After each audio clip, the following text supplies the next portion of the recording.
Hola, ¿qué tal compañeros? Muy buenas tardes. Un gusto saludarlos nuevamente a través de este medio. Su servidor y amigo Martín Ramírez, deseándoles que se encuentren de lo mejor y solo lo mejor así sea. Vamos a continuar nuestro estudio de Sagrada Escritura, pero ahora en la materia de el Evangelio según San Mateo. Este es un evangelio pues que prácticamente hemos comenzado. Ya vimos el capítulo 1 y ya vimos el capítulo 2. Hoy trataremos de abocarnos al capítulo 3 y capítulo 4. Por lo cual a mí me gustaría que recordaras un poquito y mantuvieras presente, sobre todo en tu memoria, el contexto histórico en el que se escribe este documento, para que podamos entender la intencionalidad del autor o los autores que se vieron involucrados en la escritura de este, de tal manera que nosotros pues podamos hacer una sana interpretación de este evangelio. Vamos a hacer nuestra oración en la que nosotros siempre, tenemos esta sana costumbre de entregarnos al Señor a través de la oración, con toda la intención pues de que nos envíe esa efusión del Espíritu Santo para poder entender, para poder comprender cuál es nuestra misión como cristianos del siglo XXI y qué nos dice el Señor a través de este Evangelio. Ya estamos prácticamente pues en el tiempo ordinario, estamos en la semana número 10 del tiempo ordinario y la oración que nos propone la liturgia de las horas en este momento es la siguiente, por lo cual pues yo les pido que nos pongamos en ese espíritu de recogimiento, de paz, de humildad sobre todo, para pedirle perdón al Señor por todas aquellas faltas que hayamos cometido y al mismo tiempo darle las gracias por todos los bienes que hemos recibido hasta el día de hoy. Decimos pues en el nombre del Padre, del Hijo y del Espíritu Santo. Amén.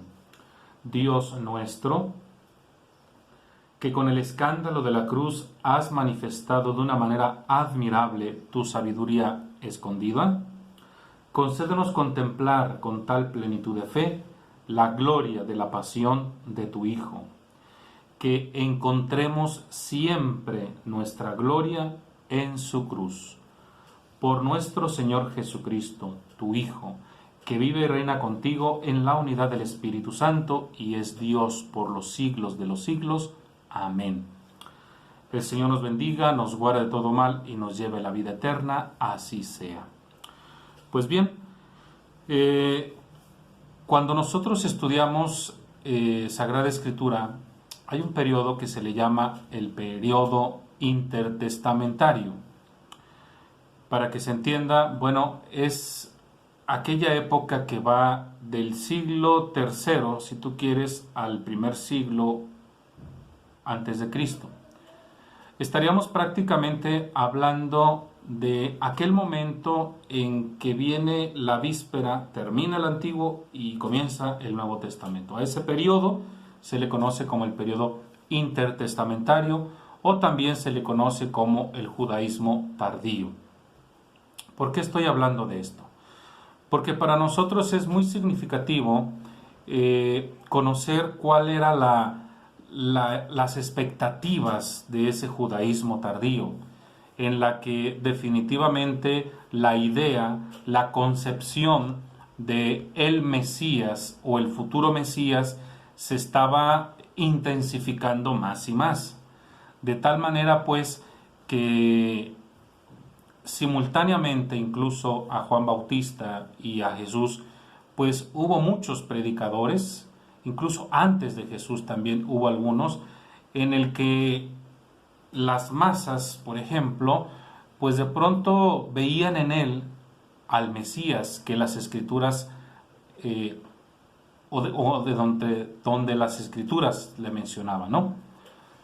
Esto, sin lugar a dudas, repito, la idea se va a ir intensificando más y más, pero evidentemente mucha gente se dio cuenta de que aquel o este o aquel otro podía ser, pero a fin de cuentas no era el Mesías. Yo les he dicho, por ejemplo, que hay un pasaje bíblico muy interesante en el Evangelio de Juan, si no me equivoco es en el capítulo 7, donde a Jesús lo mandan aprender el Sanedrín, envía a sus oficiales a que aprendan a Jesús en pleno acto. Y bueno, los oficiales parece ser que no cumplen con la encomienda de parte de sus jefes y llegan a estos y la primera pregunta que les hacen es: ¿dónde está Jesús? Si los hemos mandado capturarlo, porque han venido con las manos vacías. Estoy parafraseando el texto, pero para que lo entiendas. Y estos oficiales simplemente responden lo siguiente: como ha hablado este, no ha hablado ningún otro jamás. Esto nos da la idea de que entonces había muchos que de pronto empezaban a proclamar y se hacían saber como el Mesías esperado.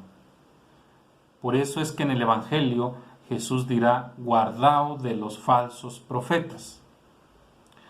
Pues bien, los capítulos que vamos a estudiar el día de hoy, el capítulo 3 y el capítulo 4 del Evangelio de Mateo, tienen precisamente esa intencionalidad: demostrar que Jesús es el Mesías. Y para demostrarlo, pues naturalmente el autor sagrado va a utilizar un título cristológico que vamos a estudiar ahorita en nuestro manual, que es aquel que se le atribuye a Jesús como el Hijo de Dios. Aquí tenemos nuestro manual y vamos a la página número 17. Aquí dice: es el título más importante de Jesús, pero sobre todo es el misterio íntimo de su persona. En la introducción, fíjense cómo aquí nuestro manual maneja del capítulo 1 al capítulo 4 de Mateo, prácticamente dice que es la introducción. Por eso dice: en la introducción está muy elaborada la presentación programática y progresiva de Jesús. ¿Qué es lo que vimos en estos primeros dos capítulos de Mateo? Primero, Jesús es el Hijo de David y es el Hijo de Abraham, en quien se verifican las promesas mesiánicas y de bendición universal. Pero sobre todo es el Hijo de Dios. Esto lo vamos a encontrar en el capítulo 3 y en el capítulo 4 que vamos a estudiar. Por lo tanto, ya desde aquí nosotros estamos descubriendo cuál es la intención del autor en estos dos capítulos, 3 y 4. Quiere imprimir en la mente y en el corazón de sus interlocutores, de sus destinatarios, que Jesús es el Hijo de Dios. Lo que está tratando entonces el autor sagrado es demostrar esa filiación divina de Jesús, para que sus comunidades a las que se está dirigiendo el documento puedan confiarse plenamente de ese Jesús. Esta es la intención del autor en estos tres capítulos. Perdón, en estos dos capítulos, el capítulo 3 y el capítulo 4 de Mateo. ¿Qué más dice nuestro manual? Dice, me brinco al siguiente párrafo, dice: a diferencia de Marcos, la confesión de su filiación divina no se reserva para el final del Evangelio. Es decir, cuando nosotros estudiamos el Evangelio de Marcos, nos fijamos que hasta el final, en el capítulo 15, es cuando el centurión reconoce a Jesús como el Hijo de Dios. Pero prácticamente Marcos lo hace al final. En el caso de Mateo lo hace al principio. En los primeros 4 capítulos es cuando el autor del Evangelio de Mateo nos habla de Jesús como el Hijo de Dios. Dice otro detalle más aquí. En la Pasión hay un texto muy importante. Capítulo 27, versículos del 39 al 43. Es sumamente instructiva la comparación con Marcos. En el Evangelio de Mateo dice: Jesús es tentado en la cruz 3 veces y siempre en su calidad de Hijo de Dios. Por ejemplo, dice: sálvate a ti mismo si eres Hijo de Dios y baja de la cruz. Ha puesto su confianza en Dios, que le salve ahora, si es que de verdad lo quiere, ya que dijo, soy hijo de Dios. Entonces, si tú te estás fijando, el autor del Evangelio de Mateo, tanto al principio como al final, incluso al centro del Evangelio, gusta por presentar este título cristológico, Jesús como Hijo de Dios. La pregunta para nosotros sería, ¿por qué el autor sagrado insiste en decir que Jesús es el Hijo de Dios? La respuesta la encontramos obviamente en el contexto histórico en el que se desarrolló el Evangelio. Ya habíamos dicho que en ese contexto histórico parece ser que la primitiva iglesia se está desprendiendo de ese judaísmo oficial. Y a raíz del año 70, después de la destrucción del templo de Jerusalén, pues prácticamente los judíos se ensimismaron más y más y ven en esta naciente iglesia cristiana un enemigo. Y por lo tanto, ¿qué es lo que van a buscar? Tratar de eliminarlo. Por eso vamos a encontrarnos en el Evangelio de Mateo ese roce, esa fricción, ese choque frontal entre ese judaísmo oficial y esta iglesia que recién ha surgido. Por lo tanto, ¿qué pasa con los que integran esta nueva iglesia a la que se denomina cristiana? Pues es natural que empiecen a desistir. Es obvio que empiecen a ver en esa persecución que se les está viniendo encima, pues como un escape de decir, bueno, pues parece ser que me equivoqué, creo que Jesús no es el Mesías, etcétera, etcétera. Bueno, esas son las condiciones por las que atraviesa esa comunidad cristiana y es la reacción oportuna del autor sagrado, por eso gusta en presentarnos a Jesús como el Hijo de Dios, por eso gusta presentarnos a Jesús como el Mesías, aquel que habían profetizado los diversos profetas del Antiguo Testamento. Por eso, repito, el capítulo 3 y el capítulo 4 de Mateo tienen esa intencionalidad. Vamos a nuestra Biblia rápidamente y vamos a buscar el Evangelio de Mateo. Vamos al capítulo número 3 del Evangelio de Mateo. Y aquí nosotros nos vamos a encontrar con lo siguiente. Capítulo 3 dice en el versículo 17, dice, y una voz que venía del cielo decía, este es mi Hijo amado, en quien me complazco.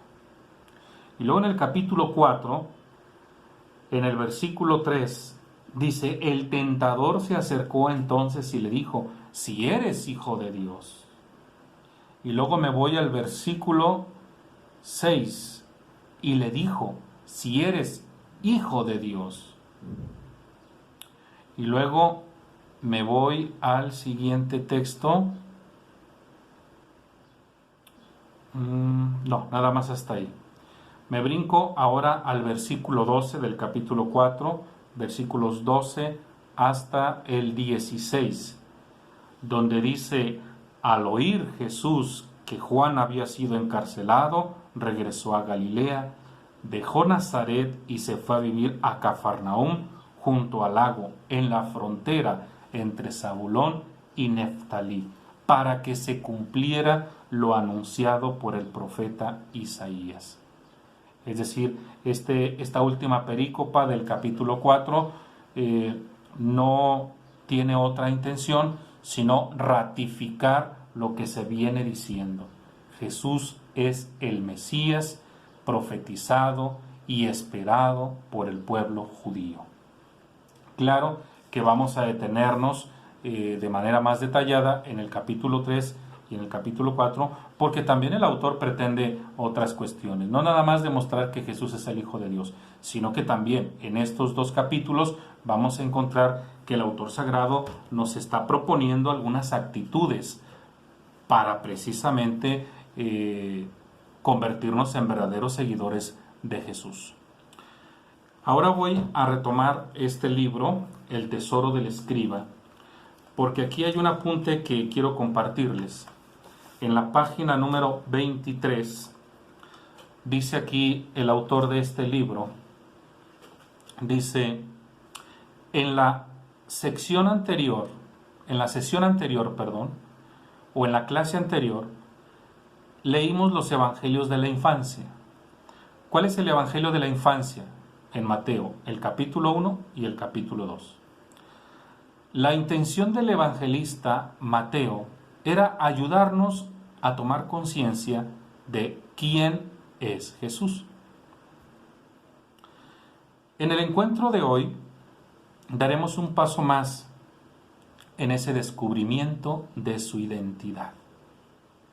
Mateo capítulo 3, versículo 1, hasta el capítulo 4, versículo 16. Y pasaremos finalmente a introducirnos en el núcleo de su mensaje.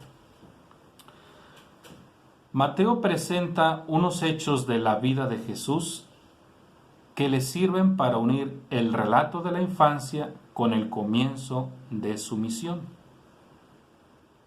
La presentación de Jesús como Hijo de Dios es el hilo conductor de estos capítulos. Espero que se entienda pues, capítulo 1, capítulo 2, capítulo 3 y capítulo 4 del Evangelio de Mateo tienen ese hilo conductor. Demostrar, en primer lugar, quién es Jesús y en segundo lugar, que ese Jesús es Hijo de Dios. Y bueno, al ser Hijo de Dios y además ser el único, pues esto, lo que pretende el autor sagrado es muy claro. Al ser el único Hijo de Dios, por lo tanto, esto lo convierte en el heredero universal. Por lo tanto, para nosotros, el hecho de conocer que Jesús es el Hijo de Dios, y si nos fiamos de Él, pues naturalmente que vamos a ser beneficiados de manera indirecta. Esa es la pretensión del autor sagrado. Devolverles, suministrarles la confianza a esa comunidad que recién va creciendo, pero que lamentablemente se está encontrando con un mundo hostil, que no lo quiere y que de alguna manera amenaza con sofocar esta recién iglesia. Espero que lo vayas comprendiendo para que podamos entendernos ahorita que vamos a leer estos capítulos. Bien, vamos entonces nuevamente a nuestra Biblia, Evangelio según San Mateo. Voy a leer el capítulo 3 y el capítulo 4. El capítulo 3 pues prácticamente tiene dos perícopas, son dos escenas prácticamente en la que los protagonistas naturalmente pues es Juan Bautista y Jesús. Y en el capítulo 4 encontramos también a dos protagonistas, en este caso será Jesús y el tentador, el diablo. Vamos a leer entonces el capítulo 3, versículos del 1 al 12, esa es la primera perícopa, y luego los versículos que van del 13 hasta el 11, perdón, del 13 hasta el 17. Esa sería la segunda perícopa del capítulo número 3. Pues bien, vamos entonces a darle lectura al capítulo 3. Espero que tú también en tu casita te des el tiempo de leerlo, pero de manera pausada, tranquila. ¿De acuerdo? Bien, vamos a comenzar entonces nuestra lectura. Dice así: en aquellos días apareció Juan el Bautista en el desierto de Judea. Decía: conviértanse, porque está llegando el reino de los cielos. A él se refería el profeta Isaías cuando dijo: voz del que grita en el desierto, preparen el camino al Señor, nivelen sus senderos. Llevaba Juan un vestido de pelo de camello y un acorreo de cuero a su cintura. Se alimentaba de saltamontes y miel del campo. Acudían a él de Jerusalén, de toda Judea y de toda la región del Jordán. Ellos reconocían sus pecados y Juan los bautizaba en el río Jordán. Viendo que muchos fariseos y saduceos venían a que los bautizara, les dijo: raza de víboras, ¿quién les enseñó a escapar del juicio inminente? Den frutos que prueben su conversión, y no piensen que basta con decir somos descendientes de Abraham, porque les digo que Dios puede sacar de estas piedras descendientes de Abraham. Ya está puesta el hacha a la raíz de los árboles, y todo árbol que no dé fruto va a ser cortado y echado al fuego. Yo los bautizo con agua, para que se conviertan, pero el que viene detrás de mí es más fuerte que yo, y no soy digno de quitarle las sandalias. Él los bautizará en Espíritu Santo y fuego. Tiene en su mano la horquilla para separar el trigo de la paja. Recogerá su trigo en el granero y la paja la quemará con un fuego que no se apaga. Palabra del Señor. Esa es la primera perícopa del capítulo 3. Vamos a la segunda. Entonces Jesús vino desde Galilea al Jordán y se presentó a Juan para que lo bautizara, pero Juan trataba de impedírselo diciendo: soy yo quien necesito que tú me bautices, y ¿tú vienes a mí? Jesús le respondió: olvida eso ahora, pues conviene que cumplamos lo que Dios ha dispuesto. Entonces Juan accedió. Apenas fue bautizado, Jesús salió del agua, y en ese momento se abrieron los cielos, y vio al Espíritu de Dios que bajaba como una paloma, y descendía sobre él, y una voz que decía del cielo: este es mi Hijo amado, en quien me complazco.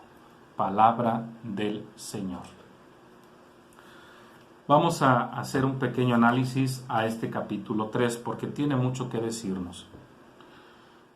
Si ustedes se dieran a la tarea minuciosamente de tener el Evangelio de Marcos en ese relato del bautismo de Jesús, y ahora a Mateo, y si nosotros, así como haciendo un comparativo, nos vamos a encontrar que evidentemente pues los dos nos hablan de una misma acción, que es pues el bautismo de Jesús. Sin embargo, entre Marcos y Mateo ya hay una diferencia. La diferencia radica en que nosotros explicamos que cuando se escribe el Evangelio de Mateo, para ese entonces ya existía el documento de Marcos, pero también hay otra fuente, la que nosotros o la que los especialistas determinaron como la fuente Q. Lo que nosotros nos encontramos en el capítulo 3 del Evangelio de Mateo ya es una combinación entre Marcos y Q. Pero esta combinación que hace Mateo tiene una intención muy clara.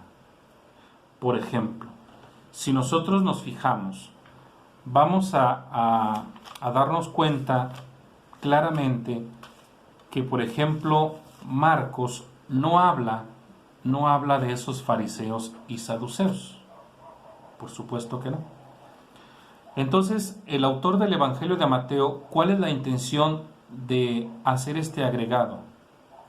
Bueno, lo que está tratando de decir aquí el autor sagrado es una manera de advertencia para sus destinatarios de lo que les está pasando o de lo que les puede venir por el simple hecho de aceptar a Jesús como su Mesías. ¿Qué es lo que está tratando de decir aquí el autor sagrado? Muy sencillo. Si tú aceptas a Jesús como tu Mesías, por lo tanto, tanto los fariseos como los saduceos se vendrán en contra tuya. Esa es una especie de advertencia. Ahora, lo que está tratando también de decir es, porque no nada más nos dejemos llevar porque, es que le está diciendo a los fariseos y a los saduceos que den frutos o muestras de su conversión. No, el autor sagrado de manera velada también se está dirigiendo a su comunidad a la que él se dirige. lo que vamos a encontrar más adelante en el Evangelio del mismo Mateo, pero en el capítulo 7, versículo 21, cuando Jesús dice: no porque me llamen Señor, Señor, entrarás en el reino de los cielos. Es decir, en una aplicación llana, lo que está tratando de decir a Jesús ahí es muy sencillo. No porque te estés golpeando el pecho en el templo es suficiente para salvarte. No. Lo que se necesita es demostrar a través de tu testimonio esos frutos. Eso es lo que está tratando de decir aquí. ¿Por qué? Por eso dice: no piensen que por ser o hacerse llamar hijos de Abraham es suficiente. No. Por eso dice el autor sagrado: pues sepan lo que Dios puede hacer de estas piedras, que salgan hijos de Abraham. Entonces, a lo que está refiriéndose el autor sagrado aquí es: atención, no basta con que te digas cristiano o seguidor de Cristo. El ser cristiano lleva implícitamente un cambio, una actitud. Si no la hay, entonces no puedes llamarte cristiano. Esto es lo que está denotando aquí. Ahora bien, cuando nosotros vemos en el capítulo 3, versículo 1, con esa frase que dice: en aquellos días apareció, está haciendo referencia el autor sagrado a que se viene a dar cumplimiento lo que tanto se venía esperando. El Mesías ha entrado en acción.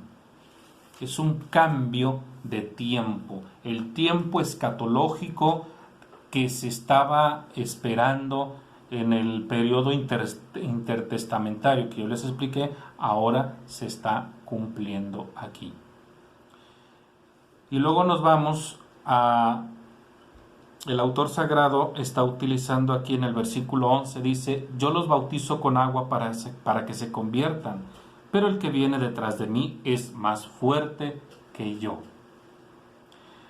Esto el autor sagrado también está tomando mucho cuidado, porque ya les había explicado que simultáneamente a Jesús, también Juan Bautista contaba con algunos seguidores. Y estos seguidores de Juan Bautista en algún momento dado consideraron que este era el Mesías. Por eso en el Evangelio de San Juan se trata de quitar esa idea. Y entonces en el prólogo de San Juan, que está en el capítulo 1, versículos del 1 al 18, si no me equivoco, en el versículo 6 y 7, San Juan dice ahí: vino uno que era testigo de la luz, pero no era la luz. O sea, lo que está diciendo el autor del Evangelio de Juan es muy claro. Se está refiriendo a Juan. Pero está diciendo que ese Juan no es el Mesías, sino testigo del Mesías. ¿Por qué? Bueno, porque ya alrededor de Juan se había creado un grupo de personas que lo consideraban como el Mesías. Y esto totalmente era falso. Y por lo tanto, el autor sagrado, aquí en el capítulo número 3 del Evangelio de Mateo, pues también nos está hablando de ese tiempo escatológico en el que siempre en la literatura bíblica el fuego siempre va a implicar ese momento en que el pueblo va a ser justiciado, o va a llegar la justicia divina y va a ser pasado a través del fuego para ver, estoy explicándole de una manera muy sencilla, para ver si pasa o no pasa. Recordemos que aquí se está hablando o se está anticipando como de un juicio, y indudablemente cuando se habla de juicio en la Biblia va implicado el fuego. Por eso es lo que dice aquí: yo los bautizo con agua para que se conviertan, pero el que viene detrás de mí es más fuerte que yo, y yo no soy digno de quitarles las sandalias. Él los bautizará en Espíritu Santo y fuego. Otro detalle a recalcar aquí para apoyar su tesis de que Jesús es el Mesías son las características propias de Juan Bautista. Si tú te fijas, dice el versículo 4 que Juan llevaba un vestido de pelo de camello y una correa de cuero a su cintura, y se alimentaba de saltamontes y miel del campo. Y dice que este Juan Bautista se encontraba en el Jordán bautizando a la gente. La mayoría de los especialistas, geográficamente hablando, ubican que Juan Bautista estaría en el Valle del Jordán. Si tú recuerdas, cuando estudiamos cultura y geografía bíblica, decimos que Palestina, viéndola desde el aire, de norte a sur, tenemos 4 regiones. La primera, que sería la zona costera, y luego la parte central, que sería la región montañosa, y luego la parte número 3 es el Valle del Jordán, porque geográficamente hablando pues es como un cañón, porque luego tenemos la parte cuarta, que es, viendo el mapa de frente hacia la derecha, pues es la región de la altiplanicie. Entonces lo que estamos viendo nosotros sería más o menos esto. Esto que yo hago aquí sería como la región montañosa. Por lo tanto, de este lado tendríamos la costa, la zona costera. De este lado tendríamos lo que es el Valle del Jordán. Parece ser que en esta región es pegado hacia Qumrán, hacia el Mar Muerto, es donde Juan Bautista estaba llevando a cabo este ministerio. Ahora, esto que yo acabo de leer para nosotros, naturalmente que nos parece pues desconocido, no tenemos ninguna idea de lo que está diciendo aquí el autor del Evangelio de Mateo. Eso es cierto, pero para un judío contemporáneo del autor sagrado, le es clarísimo lo que está diciendo el autor. Porque las características con las que está presentando a Juan Bautista son las mismas del profeta Elías. Incluso el lugar geográfico donde está Juan Bautista es el mismo lugar donde estaba Elías. Entonces, quiero terminar con esto. En la cultura judía, en sus expectativas al mesianismo, ellos comprenden, ellos entienden que para que el Mesías llegue, primero tiene que venir Elías. Y lo que está haciendo aquí el autor sagrado, de una manera magistral, es demostrar que Juan es Elías. Y si Juan es Elías, entonces no hay de otra. Jesús es el Mesías. Espero que se vaya comprendiendo. Y luego vamos ahora a la segunda perícopa del capítulo 3, que es el bautismo de Jesús. Si tú te fijaste, parece ser que una vez que llega Jesús, precisamente para ser bautizado por Juan, como que rechaza un poco la solicitud de parte de Jesús. Pero dice aquí que Jesús le respondió diciendo: olvida eso ahora, pues conviene que cumplamos lo que Dios ha dispuesto. O sea, lo que pretende aquí el autor sagrado ya no nada más es para un público judío, sino para toda la comunidad cristiana que lo está leyendo. Y por supuesto que nosotros también nos convertimos en lectores del Evangelio.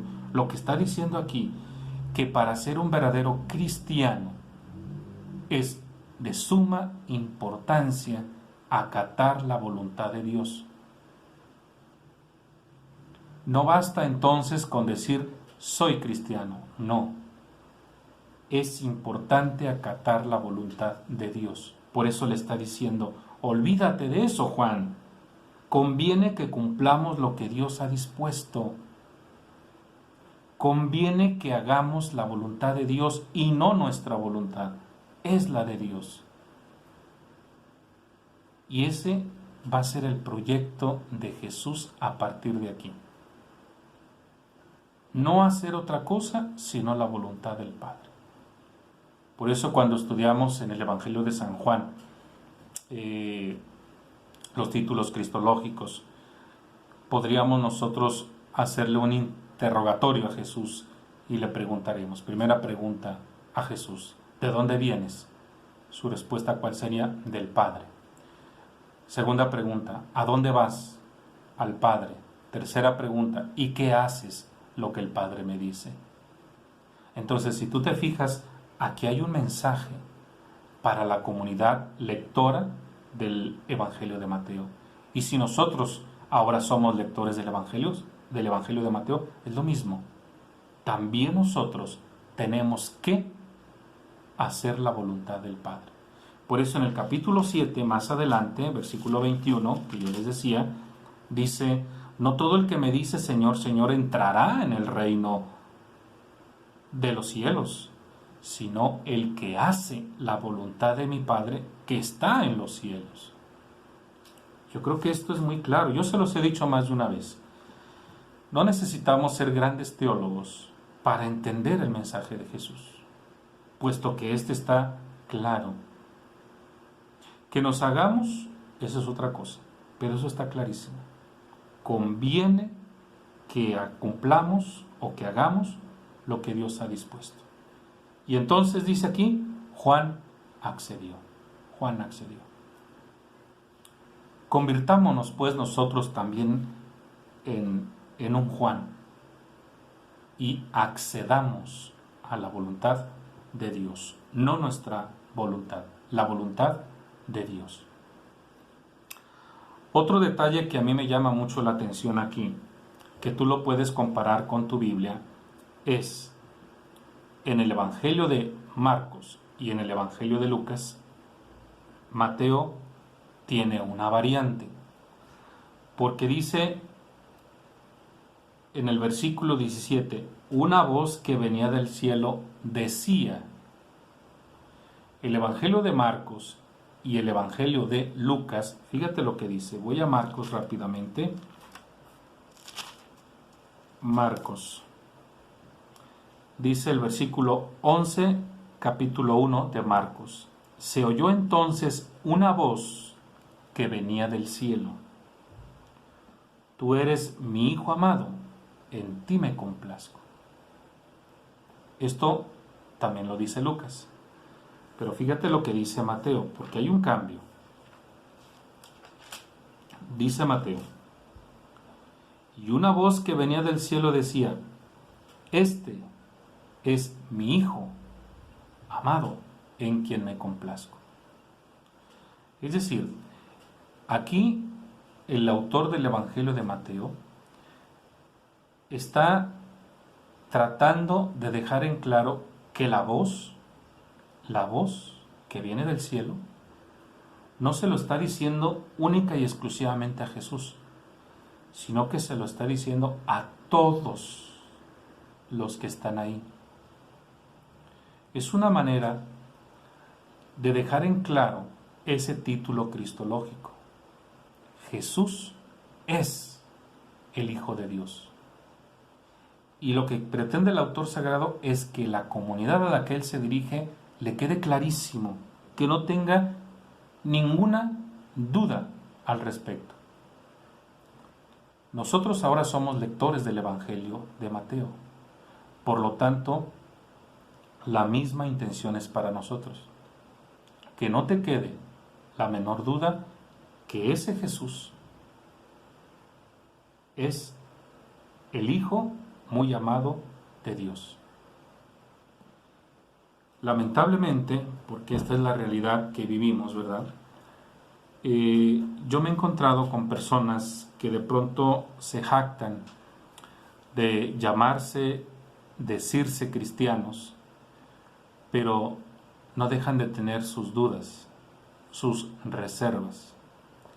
Y digo yo, ¿no será esto el mismo problema que se le presentó a Eva, según el relato bíblico, en aquella ocasión, de sembrar la duda? Y es por ello entonces, creo yo, que muchos el día de hoy han dejado de creer. y creen que la figura de Jesús es un simple concepto. Para ellos no es una experiencia, pero lamentablemente, ¿por qué? Porque se han dejado influenciar por esas filosofías baratas que lo único que buscan, precisamente como lo dice Jesús en el Evangelio, son lobos rapaces que lo único que buscan es destruir, dividir, arrancar una fe en aquel que es uno y trino y que además nos ama. Bueno, hasta aquí le vamos a dejar en esta clase. Vamos a continuar con el capítulo 4 del Evangelio de Mateo, pero sí es importante pues que vayamos comprendiendo la intención del autor, qué quiso decirle a sus destinatarios y de lo que le dice a sus destinatarios, qué nosotros podemos extraer para nuestro beneficio. Bien, pues vamos a continuar con el capítulo 4.